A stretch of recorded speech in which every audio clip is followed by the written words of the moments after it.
Esther I Prologue. Dream of Mordecai. In the 2nd year of the reign of Ahasuerus the Great, on the 1st day of Nisan, Mordecai, son of Jair, son of Shimei, son of Kish, of the tribe of Benjamin, had a dream. He was a Jew residing in the city of Susa, a prominent man who served at the king's court, and one of the captives whom Nebuchadnezzar, king of Babylon, had taken from Jerusalem with Jeconiah, king of Judah. This was his dream. There was noise and tumult, thunder and earthquake, confusion upon the earth. 2 great dragons advanced, both poised for combat.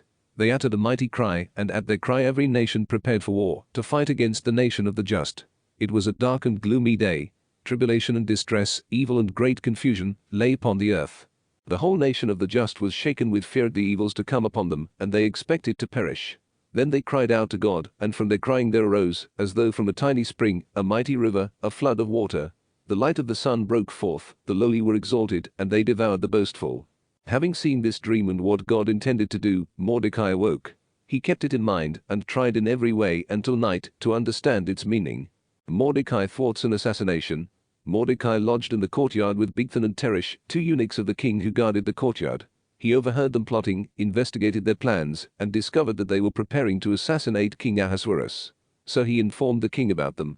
The king had the 2 eunuchs questioned and, upon their confession, put to death. Then the king had these things recorded. Mordecai, too, put them into writing. The king also appointed Mordecai to serve at the court, and rewarded him for his actions.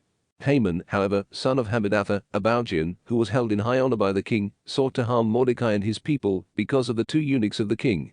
Esther 1. 2. Esther becomes queen. The banquet of Ahasuerus. During the reign of Ahasuerus, the same Ahasuerus who ruled over 127 provinces from India to Ethiopia, while he was occupying the royal throne in the royal precinct of Susa, in the 3rd year of his reign, he gave a feast for all his officials and ministers, the Persian and Median army officers, the nobles, and the governors of the provinces. For as many as 180 days, he displayed the glorious riches of his kingdom and the resplendent wealth of his royal estate. At the end of this time the king gave a feast of 7 days in the garden court of the royal palace, for all the people, great and small, who were in the royal precinct of Susa. There were white cotton draperies and violet hangings, held by cords of fine crimson linen from silver rings on marble pillars. Gold and silver couches were on a mosaic pavement, which was of porphyry, marble, mother of pearl, and colored stones. Drinks were served in a variety of golden cups, and the royal wine flowed freely, as befitted the king's liberality. By ordinance of the king the drinking was unstinted, for he had instructed all the stewards of his household to comply with the good pleasure of everyone. Queen Vashti also gave a feast for the women in the royal palace of King Ahasuerus. Refusal of Vashti. On the 7th day, when the king was merry with wine, he instructed Mehuman, Biztha, Harbona, Bigtha, Abagtha, Zethar, and Carcas, the 7 eunuchs who attended King Ahasuerus, to bring Queen Vashti into his presence wearing the royal crown, that he might display her beauty to the populace and the officials, for she was lovely to behold. But Queen Vashti refused to come at the royal order issued through the eunuchs. At this the king's wrath flared up, and he burned with fury. He conferred with the sages who understood the times, because the king's business was conducted in general consultation with lawyers and jurists. He summoned Karshina, Shetha, Admatha, Tarshish, Miz, Marsina, and Memucan, the 7 Persian and Median officials who were in the king's personal service, and held first rank in the realm, and asked them, what is to be done by law with Queen Vashti, for disobeying the order of King Ahasuerus issued through the eunuchs. In the presence of the king and of the officials, Memucan answered, Queen Vashti has not wronged the king alone, but all the officials and the populace throughout the provinces of King Ahasuerus. For the queen's conduct will become known to all the women, and they will look with disdain upon their husbands when it is reported, King Ahasuerus commanded that Queen Vashti be ushered into his presence, but she would not come. This very day the Persian and Median noblewomen who hear of the queen's conduct will recount it to all the royal officials, and disdain and rancor will abound. If it please the king, let an irrevocable royal decree be issued by him and inscribed among the laws of the Persians and Medes, forbidding Vashti to come into the presence of King Ahasuerus, and authorizing the king to give her royal dignity to one more worthy than she. Thus, when the decree that the king will issue is published throughout his realm, vast as it is, all wives will honor their husbands, from the greatest to the least. This proposal pleased the king and the officials, and the king acted on the advice of Memucan. He sent letters to all the royal provinces, to each province in its own script and to each people in its own language, to the effect that every man should be lord in his own home. Esther 2. The search for a new queen. After this, when King Ahasuerus' wrath had cooled, he thought over what Vashti had done, and what had been decreed against her. Then the king's personal attendants suggested, let beautiful young virgins be sought for the king. Let the king appoint emissaries in all the provinces of his realm to gather all beautiful young virgins into the harem in the royal precinct of Susa. Under the care of the royal eunuch Hegai, guardian of the women, let cosmetics be given them. Then the young woman who pleases the king shall reign in place of Vashti. This suggestion pleased the king, and he acted accordingly. There was in the royal precinct of Susa a certain Jew named Mordecai, son of Jer, son of Shimei, son of Kish, a Benjaminite, who had been exiled from Jerusalem with the captives taken with Jeconiah, king of Judah, whom Nebuchadnezzar, king of Babylon, had deported. He became foster father to his cousin Hadassah, that is, Esther, when she lost both father and mother. The young woman was beautifully formed and lovely to behold. On the death of her father and mother, Mordecai adopted her as his own daughter. When the king's order and decree had been proclaimed and many young women brought together to the royal precinct of Susa under the care of Hegai, Esther also was brought into the royal palace under the care of Hegai, guardian of the women. The young woman pleased him and won his favor. So he promptly furnished her with cosmetics and provisions. Then choosing 7 maids for her from the royal palace, he transferred both her and her maids to the best place in the harem. Esther did not reveal her nationality or family, for Mordecai had commanded her not to do so. Day by day Mordecai would walk about in front of the court of the harem to learn how Esther was faring and what was to become of her. After the 12 months' preparation decreed for the women, each one went in turn to visit King Ahasuerus. During this period of beautifying treatment, 6 months was spent with oil of myrrh and the other 6 months with perfumes and cosmetics. Then, when each one was to visit the king, she was allowed to take with her from the harem to the royal palace whatever she chose. She would go in the evening and return in the morning to a second harem under the care of the royal eunuch Shashgaz, guardian of the concubines. She could not return to the king unless he was pleased with her and had her summoned by name. As for Esther, daughter of Abihail and adopted daughter of his nephew Mordecai, when her turn came to visit the king, she did not ask for anything but what the royal eunuch Hegai, guardian of the women, suggested. And she won the admiration of all who saw her. Ahasuerus chooses Esther. Esther was led to King Ahasuerus in his palace in the 10th month, Tebeth, in the 7th year of his reign. The king loved Esther more than all other women, and of all the virgins she won his favor and goodwill. So he placed the royal crown on her head and made her queen in place of Vashti. Then the king gave a great feast in honor of Esther to all his officials and servants, granting a holiday to the provinces and bestowing gifts with royal generosity. Mordecai thwarts an assassination. As was said, from the time the virgins had been brought together, and while Mordecai was passing his time at the king's gate, Esther had not revealed her family or nationality, because Mordecai had told her not to, and Esther continued to follow Mordecai's instructions, just as she had when she was being brought up by him. During the time that Mordecai spent at the king's gate, Bigthan and Teresh, 2 of the royal eunuchs who guarded the entrance, became angry and plotted to assassinate King Ahasuerus. When the plot became known to Mordecai, he told Queen Esther, who in turn informed the king in Mordecai's name. The matter was investigated and verified, and both of them were impaled on stakes. This was written in the annals in the king's presence. Esther 3:3. Haman's plot against the Jews. Mordecai refuses to honor Haman. After these events, King Ahasuerus promoted Haman, son of Hammedatha the Agagite, to high rank, seating him above all his fellow officials. All the king's servants who were at the royal gate would kneel and bow down to Haman, for that is what the king had ordered in his regard. Mordecai, however, would not kneel and bow down. The king's servants who were at the royal gate said to Mordecai, "Why do you disobey the king's order?" When they had reminded him day after day and he would not listen to them, they informed Haman, to see whether Mordecai's explanation would prevail, since he had told them that he was a Jew. Haman's reprisal. When Haman observed that Mordecai would not kneel and bow down to him, he was filled with anger.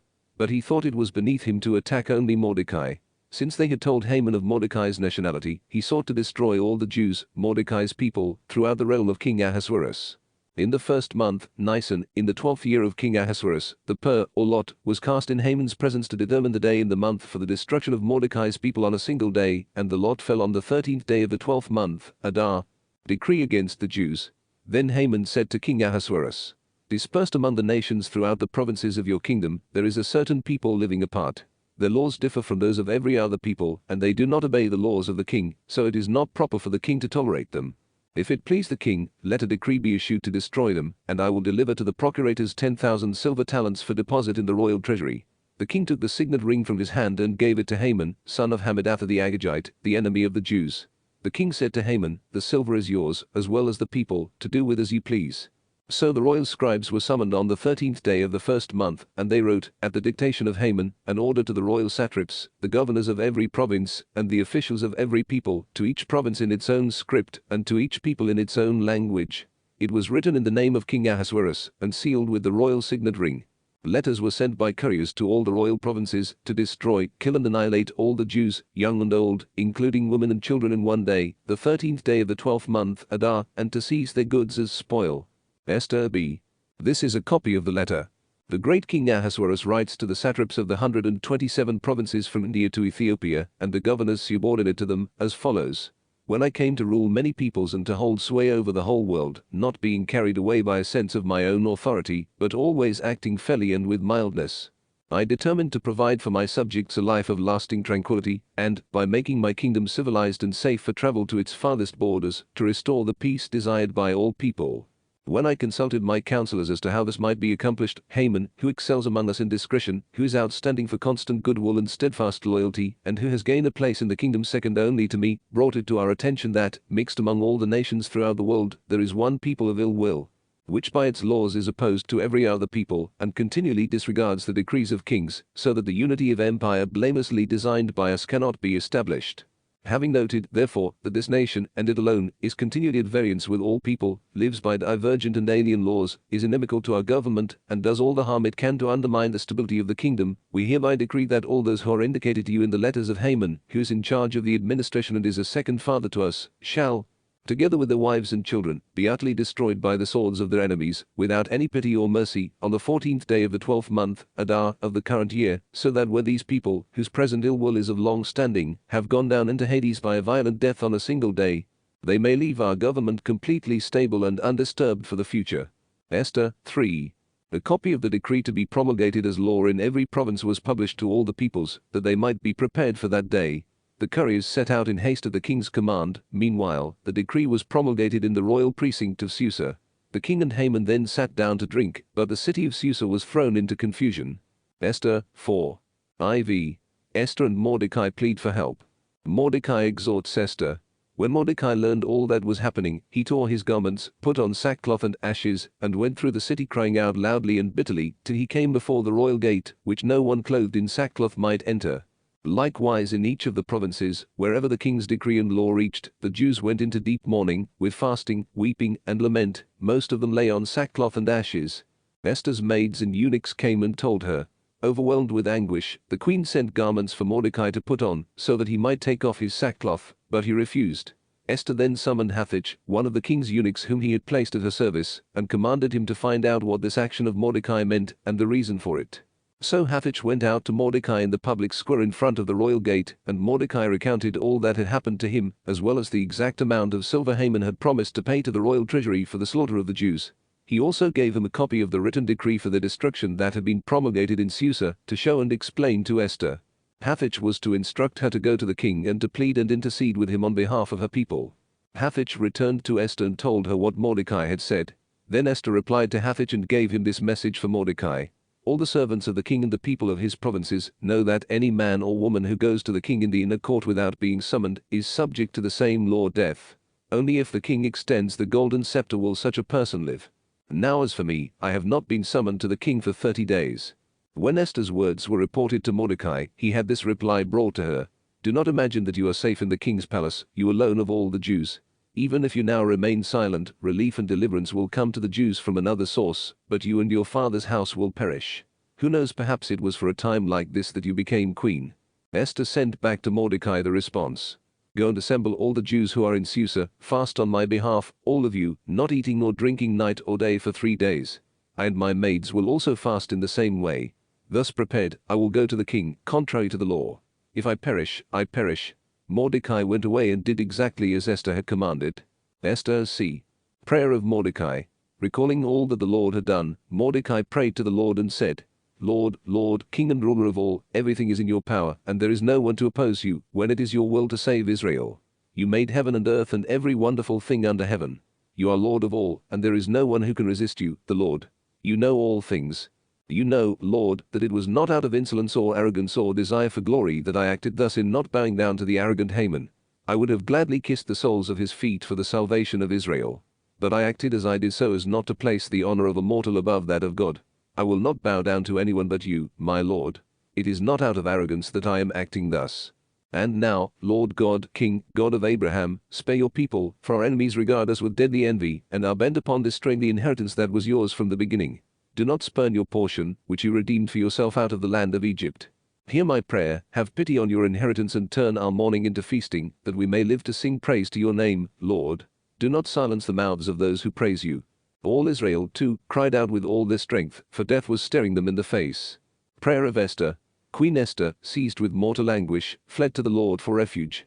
Taking off her splendid garments, she put on garments of distress and mourning. In place of her precious ointments she covered her head with dung and ashes. She afflicted her body severely, and in place of her festive adornments, her tangled hair covered her.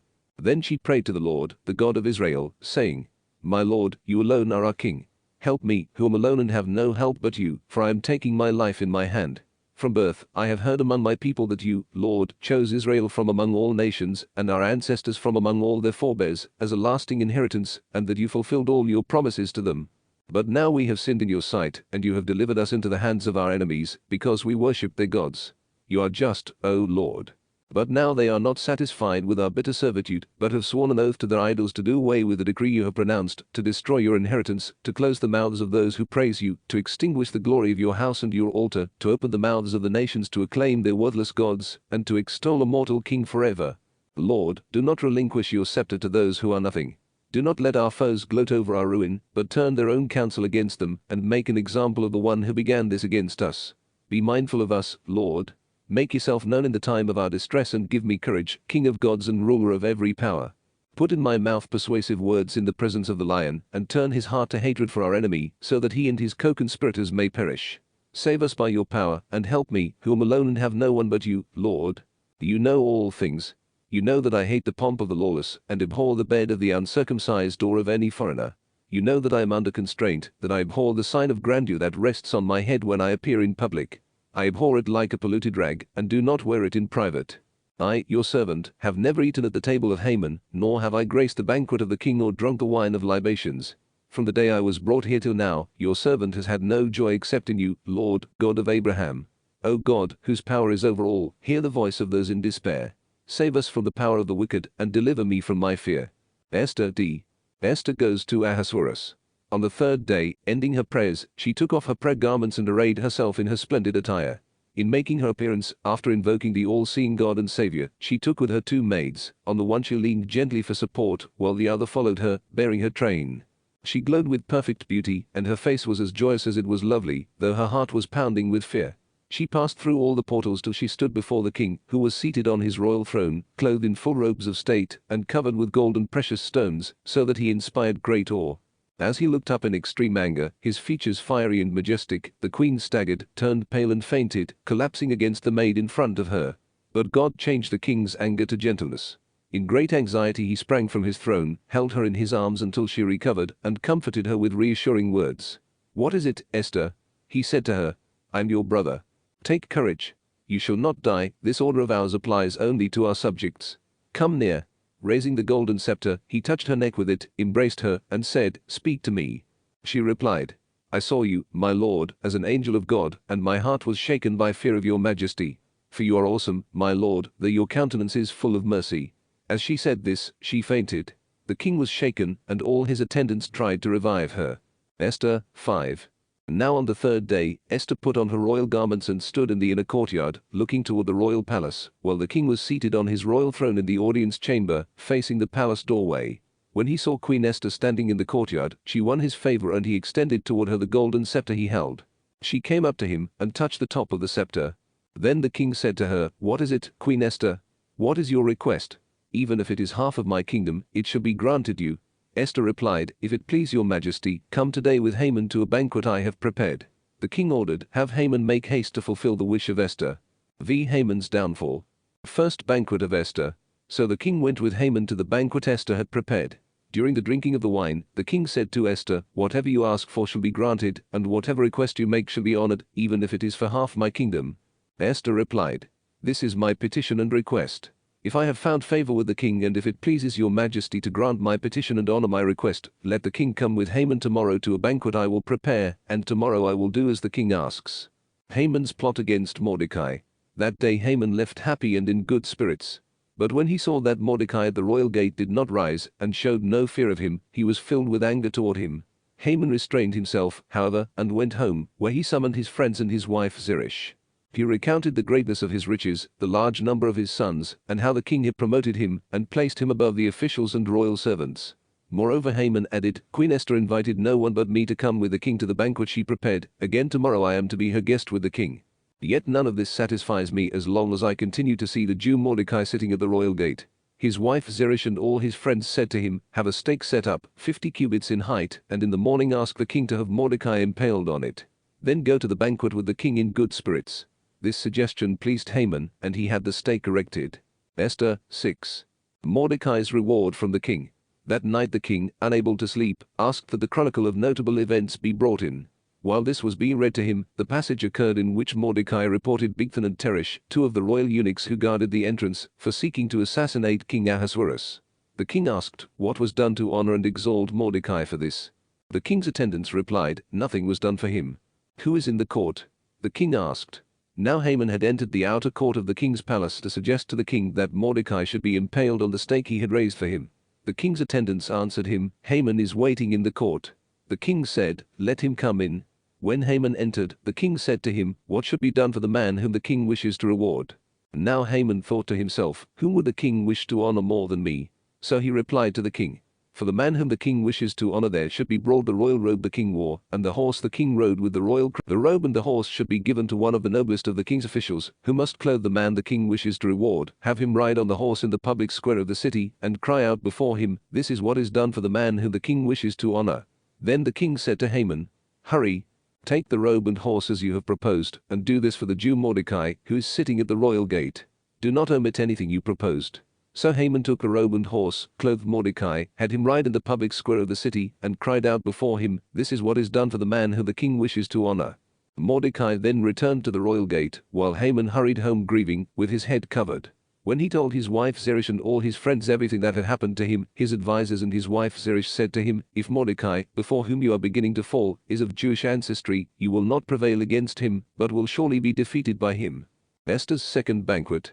While they were speaking with him, the king's eunuchs arrived and hurried Haman off to the banquet Esther had prepared. Esther 7. So the king and Haman went to the banquet with Queen Esther. Again, on this second day, as they were drinking wine, the king said to Esther, whatever you ask, Queen Esther, shall be granted you. Whatever request you make, even for half the kingdom, shall be honored.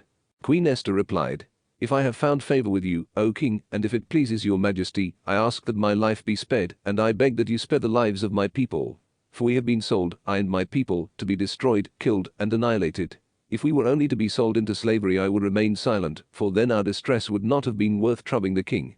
King Ahasuerus said to Queen Esther, who and where is the man who has dared to do this? Esther replied, the enemy oppressing us is this wicked Haman. At this, Haman was seized with dread of the king and queen. The king left the banquet in anger and went into the garden of the palace, but Haman stayed to beg Queen Esther for his. When the king returned from the palace garden to the banquet hall, Haman had thrown himself on the couch on which Esther was reclining, and the king exclaimed, will he also violate the queen while she is with me in my own house? Scarcely had the king spoken when the face of Haman was covered over. Punishment of Haman. Harbona, one of the eunuchs who attended the king, said, at the house of Haman stands a stake 50 cubits high. Haman made it for Mordecai, who gave the report that benefited the king. The king answered, impale him on it. So they impaled Haman on the stake he had set up for Mordecai, and the anger of the king abated. Esther 8. That day King Ahasuerus gave the house of Haman, enemy of the Jews, to Queen Esther, and Mordecai was admitted to the king's presence, for Esther had revealed his relationship to her. The king removed his signet ring that he had taken away from Haman, and gave it to Mordecai, and Esther put Mordecai in charge of the house of Haman. Vi. The Jewish victory and the Feast of Purim. The second royal decree. Esther again spoke to the king. She fell at his feet and tearfully implored him to revoke the harm done by Haman the Agagite, and the plan he had devised against the Jews. The king stretched forth the golden scepter to Esther. So she rose and, standing before him, said, if it seems good to the king, and if I have found favor with him, if the thing seems right to the king and I am pleasing in his eyes, let a document be issued to revoke the letters that the schemer Haman, son of Hammedatha the Agagite, wrote for the destruction of the Jews in all the royal provinces. For how can I witness the evil that is to befall my people, and how can I behold the destruction of my kindred? King Ahasuerus then said to Queen Esther and to the Jew Mordecai, now that I have given Esther the house of Haman, and they have impaled him on the stake because he was going to attack the Jews, you in turn may write in the king's name what you see fit concerning the Jews, and seal the letter with the royal signet ring. For a decree written in the name of the king and sealed with the royal signet ring cannot be revoked. At that time, on the 23rd day of the 3rd month, Sivan, the royal scribes were summoned. Exactly as Mordecai dictated, they wrote to the Jews and to the satraps, governors, and officials of the 127 provinces from India to Ethiopia, to each province in its own script and to each people in its own language, and to the Jews in their own script and language. These letters, which he wrote in the name of King Ahasuerus and sealed with the royal signet ring, he sent by mounted couriers riding thoroughbred royal steeds. In these letters the king authorized the Jews in each and every city to gather and defend their lives, to destroy, kill, and annihilate every armed group of any nation or province that might attack them, along with their wives and children, and to seize their goods as spoil on a single day throughout the provinces of King Ahasuerus, the 13th day of the 12th month, Adar. Esther E. The following is a copy of the letter. The great King Ahasuerus to the governors of the provinces in the 127 satrapies from India to Ethiopia, and to those who are loyal to our government. Greetings. Many have become more ambitious the more they were showered with honors through the bountiful generosity of their patrons. Not only do they seek to do harm to our subjects but, incapable of dealing with such greatness, they even begin plotting against their own benefactors. Not only do they drive out gratitude from among humankind but, with the arrogant boastfulness of those to whom goodness has no meaning, they suppose they will escape the stern judgment of the all-seeing God. Often, too, the fair speech of friends entrusted with the administration of affairs has induced many placed in authority to become accomplices in the shedding of innocent blood, and has involved them in irreparable calamities, by deceiving with malicious slander the sincere goodwill of rulers. This can be verified in the ancient stories that have been handed down to us, but more fully when you consider the wicked deeds perpetrated in your midst by the pestilential influence of those undeserving of authority. We must provide for the future so as to render the kingdom undisturbed and peaceful for all people, taking advantage of changing conditions and always deciding matters coming to our attention with equitable treatment. For instance, Haman, son of Hammedatha, a Macedonian, certainly not of Persian blood and very different from us in generosity, was hospitably received by us. He benefited so much from the goodwill we have toward all peoples that he was proclaimed our father, before whom everyone was to bow down, and he attained a position second only to the royal throne. But, unable to control his arrogance, he strove to deprive us of kingdom and of life, and by weaving intricate webs of deceit, he demanded the destruction. But we find that the Jews, who were doomed to extinction by this arch-criminal, are not evildoers, but rather are governed by very just laws, and are the children of the Most High, the living God of majesty, who has maintained the kingdom in a flourishing condition for us and for our forebears. You will do well, then, to ignore the letter sent by Haman, son of Hammedatha, for he who composed it has been impaled, together with his entire household, before the gates of Susa. Thus swiftly has God, who governs all, brought just punishment upon him. You shall exhibit a copy of this letter publicly in every place to certify that the Jews may follow their own laws, and that you may help them on the day set for their ruin, the 13th day of the 12th month, Adar, to defend themselves against those who attack them. For God, the ruler of all, has turned that day from one of destruction of the chosen people into one of joy for them. Therefore, you too must celebrate this memorable day among your designated feasts with all rejoicing, so that both now and in the future, it may be a celebration of deliverance for us and for Persians of goodwill, but for those who plot against us a reminder of destruction. Every city and province without exception that does not observe this decree shall be ruthlessly destroyed with fire and sword, so that it will be left not merely untrodden by people, but even shunned by wild beasts and birds forever. Esther 8. A copy of the letter to be promulgated as law in each and every province was published among all the peoples, so that the Jews might be prepared on that day to. Mordecai left the king's presence clothed in a royal robe of violet and of white cotton, with a large crown of gold, and a mantle of fine crimson linen. The city of Susa shouted with joy, and for the Jews there was splendor and gladness, joy and triumph. In each and every province and in each and every city, wherever the king's order arrived, there was merriment and joy, banqueting and feasting for the Jews. And many of the peoples of the land identified themselves as Jews, for fear of the Jews fell upon them. Esther 9. The massacre reversed. When the day arrived on which the order decreed by the king was to be carried out, the 13th day of the 12th month, Adar, on which the enemies of the Jews had expected to overpower them, the situation was reversed. The Jews overpowered those who hated them. The Jews mustered in their cities throughout the provinces of King Ahasuerus to attack those who sought to do them harm, and no one could withstand them, for fear of them fell upon all the peoples. Moreover, all the officials of the provinces, the satraps, governors, and royal procurators, supported the Jews out of fear of Mordecai, for Mordecai was powerful in the royal palace, and the report was spreading through all the provinces that he was continually growing in power. The Jews struck down all their enemies with the sword, killing and destroying them. They did to those who hated them as they pleased. In the royal precinct of Susa, the Jews killed and destroyed 500 people.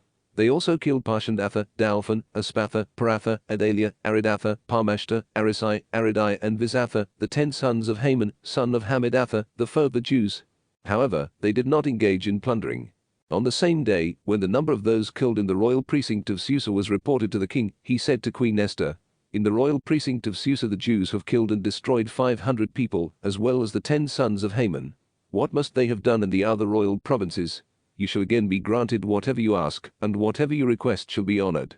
So Esther said, "If it pleases your majesty, let the Jews in Susa be permitted again tomorrow to act according to today's decree, and let the 10 sons of Haman be impaled on stakes." The king then gave an order that this be done, and the decree was published in Susa. So the 10 sons of Haman were impaled, and the Jews in Susa mustered again on the 14th of the month of Adar, and killed 300 people in Susa. However, they did not engage in plundering. The other Jews, who dwelt in the royal provinces, also mustered and defended themselves, and obtained rest from their enemies. They killed 75,000 of those who hated them, but they did not engage in plunder. This happened on the 13th day of the month of Adar, the feast of Purim. On the 14th of the month they rested, and made it a day of feasting and rejoicing. The Jews in Susa, however, mustered on the 13th and 14th of the month. But on the 15th they rested, and made it a day of joyful banqueting. That is why the rural Jews, who dwell in villages, celebrate the 14th of the month of Adar as a day of joyful banqueting, a holiday on which they send food to one another. Mordecai recorded these events and sent letters to all the Jews, both near and far, in all the provinces of King Ahasuerus. He ordered them to celebrate every year both the 14th and the 15th of the month of Adar as the days on which the Jews obtained rest from their enemies, and as the month which was turned for them from sorrow into joy, from mourning into celebration. They were to observe these days with joyful banqueting, sending food to one another and gifts to the poor. Epilogue. The rise of Mordecai. Summary of the story. Haman, son of Hammedatha the Agagite, the foe of all the Jews, had planned to destroy them, and had cast the pur, or lot, for the time of their defeat and destruction. Yet, when the plot became known to the king ordered in writing that the wicked plan Haman had devised against the Jews should instead be turned against Haman, and that he and his sons should be impaled on stakes. And so these days have been named Purim after the word pur. Thus, because of all that was contained in this letter, and because of what they had witnessed and experienced in this event, the Jews established and adopted as a custom for themselves, their descendants, and all who should join them, the perpetual obligation of celebrating these 2 days every year, in the manner prescribed by this letter, and at the time appointed. These days were to be commemorated and kept in every generation, by every clan, in every province, and in every city. These days of Purim were never to be neglected among the Jews, nor forgotten by their descendants. Esther and Mordecai act in concert. Queen Esther, daughter of Abihail, and Mordecai the Jew, wrote to confirm with full authority this second letter about Purim, and Mordecai sent documents concerning peace and security to all the Jews in the 127 provinces of Ahasuerus' kingdom. Thus were established, for the appointed time, these days of Purim which Mordecai the Jew and Queen Esther had designated for the Jews, just as they had previously enjoined upon themselves and upon their descendants, the duty of fasting and supplication. The command of Esther confirmed these prescriptions for Purim and was recorded in the book. Esther 10. The rise of Mordecai completed. King Ahasuerus levied a tax on the land and on the islands of the sea. All the acts of his power and valor, as well as a detailed account of the greatness of Mordecai, whom the king promoted, are recorded in the chronicles of the kings of Media and Persia. The Jew Mordecai was next in rank to King Ahasuerus, in high standing among the Jews, popular with many of his kindred, seeking the good of his people, and speaking out on behalf of the welfare of all its descendants. Esther F. Mordecai's dream fulfilled. Then Mordecai said, "This is the work of God. I recall the dream I had about these very things, and not a single detail has been left unfulfilled. The tiny spring that grew into a river, and there was light, and sun, and many waters. The river is Esther, whom the king married and made queen. The 2 dragons are myself and Haman. The nations are those who assembled to destroy the name of the Jews, but my people is Israel, who cried to God and was saved. The Lord saved his people and delivered us from all these evils. God worked signs and great wonders, such as have not occurred among the nations. For this purpose he arranged 2 lots. One for the people of God, the second for all the other nations. These 2 lots were fulfilled in the hour, the time, and the day of judgment before God and among all the nations. God remembered his people and rendered justice to his inheritance. Gathering together with joy and happiness before God, they shall celebrate these days on the 14th and 15th of the month Adar, throughout all future generations of his people Israel. Colophon. In the 4th year of the reign of Ptolemy and Cleopatra, Dositheus, who said he was a priest and Levite, and his son Ptolemy, brought the present letter of Purim, saying that it was genuine, and that Lysimachus, son of Ptolemy, of the community of Jerusalem, had translated it.